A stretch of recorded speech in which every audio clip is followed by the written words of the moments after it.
Unit second का second question है, that is question number 4. XYZ have signed an undertaking agreement of 50,000 shares of Mohan Limited as under X for 30,000 shares, Y for 12,500 shares and Z for 7,500 shares. जो Mohan limited ने अपने shares issue किए तो उनके under writers कौन कौन है? X, Y और जेड. और इन्होंने कितने की गारंटी दी है? 30,000, 12,500 एंड 7,500 की. In addition to it was an agreement for firm underwriting, और उन्होंने फर्म अंडर राइटिंग भी की है. Has agreed to issued 4,000 shares to एक्स, 1,500 shares to Y and 5,000 shares to Z. ये है इसकी फर्म अंडर राइटिंग. फाइन, तो दो हो गई, ग्रॉस लायबिलिटी हो गई और फर्म अंडर राइटिंग हो गई. नेक्स्ट है shares application underwriters were unmarked. इस 50,000 शेयर्स जो इशू किए थे कंपनी ने, रिसीव्ड एप्लीकेशन, उसकी एप्लीकेशन रिसीव हुई है 35,500 की, जिनमें इंक्लूड है shares of firm underwriting. इसमें फर्म अंडर राइटिंग के शेयर्स भी इशूड है. Which of the shares? X 5,000 shares, Y 10,000 shares और जेड के 2,500 shares were marked. Look students, इसमें फर्स्ट हमें इंफॉर्मेशन गिवन है ग्रॉस लायबिलिटी की. ग्रॉस लायबिलिटी जो हमारे 50,000 शेयर्स हैं उसकी. तो हम इस क्वेश्चन को क्लियर कर लेते हैं.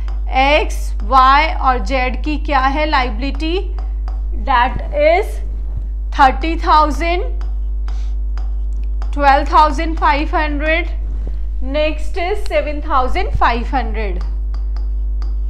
तो इनका ग्रॉस लायबिलिटी रेशियो हो गया आपका, दैट इज 12:5:3. फाइन. नेक्स्ट है फर्म अंडर राइटिंग के शेयर्स है. फर्म अंडर राइटिंग शेयर्स भी आपको क्लियर होने चाहिए माइंड में. एक्स, वाई, जेड के, एक्स का है 4,000, वाई का है 1,500 और जेड का है दैट इज 5,000. नेक्स्ट इंफॉर्मेशन है मार्क्ड और अनमार्क्ड शेयर की, जिसमें आपको गिवन है कि आपको एप्लीकेशन रिसीव्ड हुई है 35,500 की. एप्लीकेशन रिसीव्ड, जिनमें से इसमें से एक्स, वाई और जेड के मार्क्ड कितने मिले हैं? 5,000 तो एक्स के हैं, वाई के हैं 10,000 और जेड के हैं 2,500. ठीक है. और साथ में ये बोला गया including the shares of firm under writing. In marked जो इनको मिले हैं, मार्क्ड एप्लीकेशंस मिली हैं, उनमें ये फर्म अंडर राइटिंग वाली एप्लीकेशंस भी इंक्लूड है. तो इसको भी इंक्लूड कर देंगे. 4,000 प्लस 1,500 प्लस 5,000, इनका टोटल क्या हो जाएगा? ये हो गया आपका 17,500 प्लस 4, 5, 9, 10,500. तो टोटल जो मार्क्ड है आपकी वो हो गई 28,000 की. मार्क्ड एप्लीकेशन जो मिली है वो है 28,000 की और एप्लीकेशन रिसीव्ड हुई है 35,500 में से आप मार्क्ड एप्लीकेशन को लेस कर देंगे तो अनमार्क्ड आ जाएगी आपकी. वो कितनी आ रही है? 7,500. फाइन. अब हम आगे की कंडीशंस पढ़ेंगे. यहाँ पे दो कंडीशंस पूछी गई है. Shares of firm underwriting are not included in marked shares. First क्या बोला गया है कि अगर आपने मार्क्ड शेयर्स में फर्म अंडर राइटिंग को इंक्लूड नहीं किया है. सेकंड कंडीशन है कि मार्क्ड शेयर्स में इंक्लूडेड है शेयर्स की फर्म अंडर राइटिंग. अब यहाँ देखिए हमने ये जो सॉल्व किया है वो सेकंड सिचुएशन वाला हो गया। जो हमारा यहाँ अनमार्क्ड निकला है वो निकला है सेकंड सिचुएशन के अकॉर्डिंग। फाइन।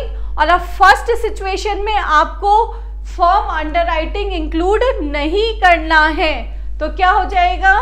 फर्स्ट सिचुएशन में, सिचुएशन फर्स्ट में 35,500 में से आप सिर्फ क्या लेस करेंगे? ये वाले 5,000, 10,000 और 2,500 जो सिर्फ मार्क्ड है।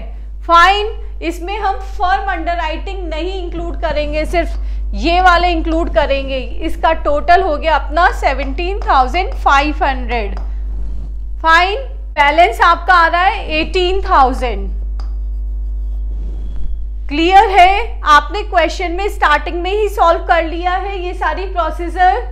अब नेक्स्ट हम फॉर्मेट प्रिपेयर करते हैं। दिस इज द परफॉर्मा, जिसमें हमने फर्स्ट कंडीशन डिस्कस की है, total liability of underwriters of shares of firm underwriting are excluded in market shares, जिसमें particulars X Y Z and total, ये परफॉर्मा हो गया। फर्स्ट हमने लिख दिया shares of firm underwriting. Firm underwriting आप क्वेश्चन में देखेंगे 4,000, 1,500, 500 है, जिसका टोटल हो गया 10,500।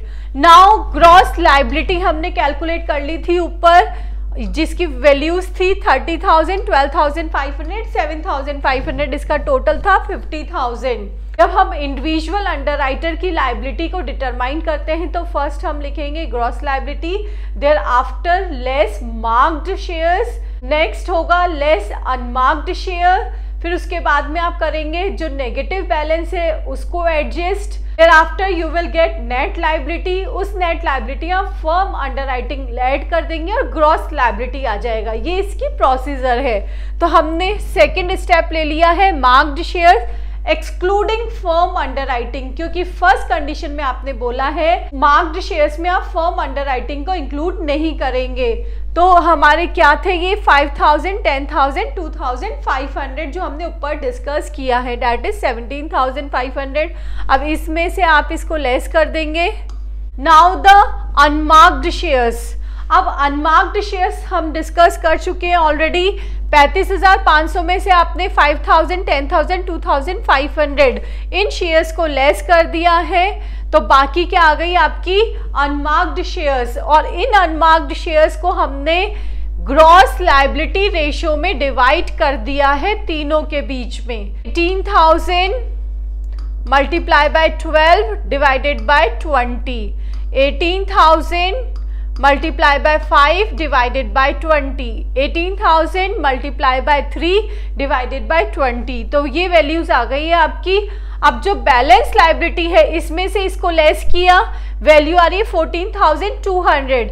इसमें से इसको लेस किया, माइनस में वैल्यू आ रही है 2,000। इसको इसमें से लेस किया, इसको भी इसमें से लेस कर दिए, वैल्यू आ रही है 14,500।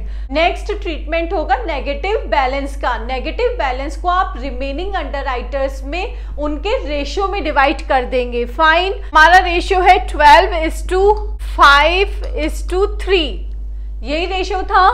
अब x, y और z, अब ये y का रेशियो हमें डिवाइड करना है x और z में, तो x और z का क्या रेशियो हो गया? आपने y को हटा दिया तो रेशियो क्या बच गया? 12:3।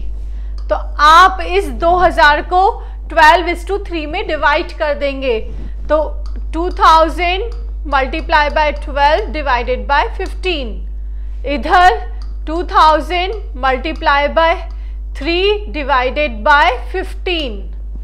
ठीक है, तो ये 2000 इधर आ गया माइनस में, -1600। अब इसको आपको पॉजिटिव में करना है, तो इधर 2000 हो गया, यहाँ -400। 10,000 में से आपने 1600 लेस किए हैं, इसमें से इसका ट्रीटमेंट हुआ है, डेट इज 2000। 2300 में से इसको लेस किया, लायबिलिटी आ गई हमारी 12,600, नील 1900। फाइन। अब नेक्स्ट स्टेप था हमारा add share of firm underwriting. Firm underwriting थी 4,000, 1,500 एंड 500, इसको ऐड कर दिया। टोटल लाइबिलिटी और ग्रॉस लाइबिलिटी कितनी आ रही है? 16,600, 1,500, 6,900, टोटल हो गया इसका 25,000। फाइन। ये कंडीशन जब है जब आपने फर्म अंडरराइटिंग को इंक्लूड नहीं किया है। नेक्स्ट कंडीशन है when you will include firm underwriting. Same performer रहेगा हमारा नेक्स्ट कंडीशन में भी। फाइन। सबसे पहले हमने लिख दिया है shares of firm underwriting. Next है ग्रॉस लाइबिलिटी 30,000, 12,500, 7,000। अब आपको मार्क्ड शेयर्स में फर्म अंडरराइटिंग भी इंक्लूड करना है, तो यहाँ देखिए आपने इंक्लूड कर लिए हैं और इंडिविजुअल लिख दिए हैं। ठीक है, बैलेंस कितना आ गया, इसको इसमें से लेस कर देंगे तो हमारा बैलेंस आ रहा है 21,000, 1,000, नील, 22,000। नेक्स्ट कैलकुलेशन है अनमार्क्ड शेयर्स का। अनमार्क्ड शेयर्स के बारे में हम ऊपर डिस्कस कर चुके हैं। फाइन। सेकंड कंडीशन का उसमें हमारा बैलेंस कितना आ रहा था? 35,500 में से हमने 10,500 और प्लस 17,500 को लेस कर दिया था। बैलेंस आ रहा है हमारा 7,500। ये कैलकुलेशन हम ऊपर देख चुके हैं। 7,500 को आपने किस रेशो में डिवाइड कर दिया? Gross liability ratio 12:5:3। 4,500 आया या 1875, इधर 1125। इसको इसमें से लेस कर दीजिए, यहाँ पे माइनस में आ रही है आपकी। नेक्स्ट हमें जो नेगेटिव बैलेंस है उसका एडजस्टमेंट करना होगा रिमेनिंग अंडरराइटर्स में। अब रिमेनिंग अंडरराइटर कौन है? ये एक्स ही है, तो ये सारा अमाउंट इसमें ट्रांसफर हो जाएगा। कितना है? 2,000 का ये अमाउंट है, तो -2,000 और इधर प्लस की फिगर्स आ जाएगी इसको निल करने के लिए। ये इसमें से लेस हो गया, डैट इज 14,500, इधर निल निल। ये है आपका 14,500 इसका टोटल, जिसमें हमें लास्ट में फर्म अंडरराइटिंग ऐड करनी होती है। दैट इज 4,000, 1,500, 500 ऐड कर दिया। ग्रॉस लाइबिलिटी आ रही है 18,500, 1,500, 5,000, 2,550। तो ये दोनों कंडीशंस में हमने सॉल्व कर लिया है जब हमें मार्क्ड में फर्म अंडरराइटिंग इंक्लूड करनी है या नहीं। आप क्वेश्चन को स्टार्टिंग में ही सॉल्व कर लेंगे तो आपको यहाँ पे प्रॉब्लम नहीं आएगी।